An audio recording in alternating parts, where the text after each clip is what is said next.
You've had a number of big announcements, a number of big hotel signings. Talk me through the details of that. Thank you very much. Thank you for the invite. As a matter of fact, last 2 years we signed an agreement with Accor to develop 18 hotels with them. So now we are delivering on our promises. So in January we delivered Accor brands, Mercure and Khamis Mshed, and that's the biggest milestone. And it's a franchise brand for an on brand, Mercure Hotel. Now we are discussing with them launching another 5 projects, 3 in Riyadh, and actually 6 projects, and 3 in Riyadh and 3 in secondary markets. Now this time we're coming into with very innovative brands, which is the handwritten brands. So this is really will be a big milestones for us. The recent meeting we had with Minister of Tourism, they also asked us to come with a very different brands to the markets because we have to cope up with the next generation, I would say. What type of brands? Give me an example. What are they looking for? The government of Saudi Arabia is very much evolving and innovative now. So we are not looking for a typical rooms as a room outlooks as a 4-star hotel. No, they need a unique rooms, something like a collection brand like Handwritten, for example, which is by Accor. This is one of the brands we are introducing in 2 areas, one in Riyadh and one in the Eastern Province.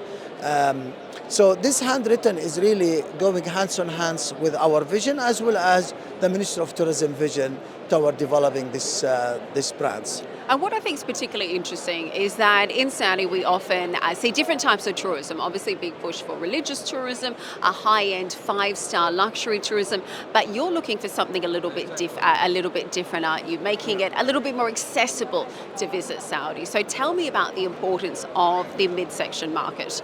Excellent. Thank you very much. Actually, this is a great question because, everyone knows that, 5-star hotels, luxury hotels, is something spreading out in the whole Saudi Arabia. So when we did a gap analysis, we realized there's a huge opportunity developing a 4-star brand, which is, I would call it personally, I call it the human brands.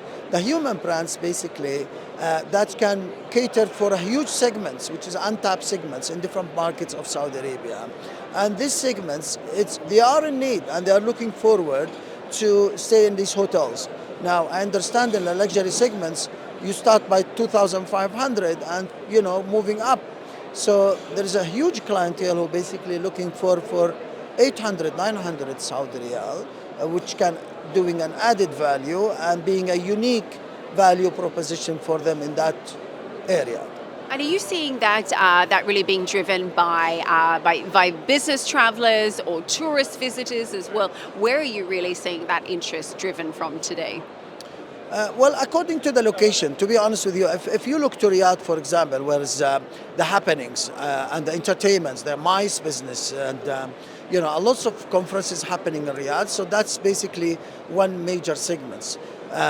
If you look to an areas like Hayel, for example, it's a bit of mix between both, between leisure, tourists passing by, or corporates who basically visiting the government or the businesses in that area.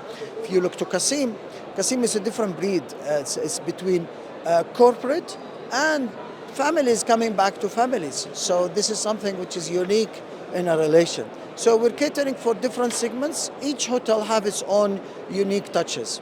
Of course, when it comes to development, it's all about thinking long term. So tell me some of the big projects that Saudi has underway under Vision 2030. Obviously, the huge mega projects that are underway, but also other big events from the World Cup to the Expo as well. How are you expecting all of them to continue to drive interest into tourism and hotel development as a whole? Well, actually, when a kingdom acquire that type of businesses, this is a big statement. Okay. Now, in a shorter term and a longer term. The shorter term, yes, we have businesses coming into us, from the preparation from consultants, the fans, the people who are following up their famous clubs, and to the people who are following up their cities when it comes to Expo. This is one part. On the other part, that this is, I understand Saudi is on the in the map since years or ages. So, but now it's become an active member when it comes to tourists and a corporate destination, and people basically everywhere you're speaking to, they are basically discussing how can I do business? How can I do business in Saudi Arabia? And that's where really the opportunity lies in. And this type of events basically adds more emphasis toward this success story. Well, certainly some big opportunities. Thank you so much for your time today, and I really appreciate it. Thank you very much. Thank you. Thank you.